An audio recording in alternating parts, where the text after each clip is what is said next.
तिकडे नाशिकमध्ये सुद्धा चलन तुटवड्याच्या समस्येला तोंड द्यावं लागतंय सगळ्यांना। सुरुवातीच्या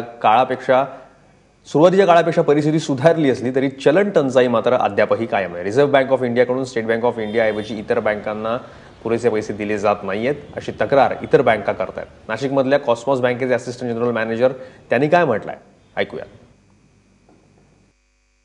त्याचा प्रचंड तुटवडा करन्सीचा, रोख रकमेचा हा निश्चितपणाने आहे।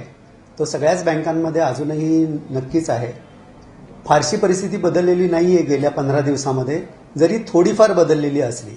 अगदीच पहिल्या आठवड्यामध्ये 8 तारखेला हे सुरू झालं, त्याच्यानंतर पहिल्या आठवड्यात जेवढी परिस्थिती गंभीर होती त्याच्यापेक्षा ती थोडीशी शिथिल झालेली आहे।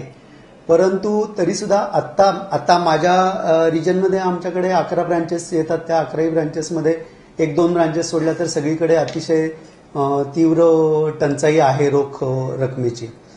परंतु आम्ही मात्र जास्तीत जास्त प्रयत्न असा करतो आहोत की मिळेल त्या बँकातल्या आमच्या खात्यांमधनं जेवढी मिळेल तेवढी रक्कम काढून सगळ्या कस्टमर्सना त्याचं काय म्हणता येईल रेशनिंग करून आम्ही त्या रकमा पुरवतो आहोत। उद्याला येऊन एखाद्याने 24,000 पाहिजे तर सगळ्यांनीच 24,000 करता रांग लावली तर 24,000 देता येतील असं होणार नाही कदाचित, जर उद्यापर्यंत नाही रक्कम उपलब्ध झाली तर, आणि ती न होण्याचीच शक्यता जास्ती आहे।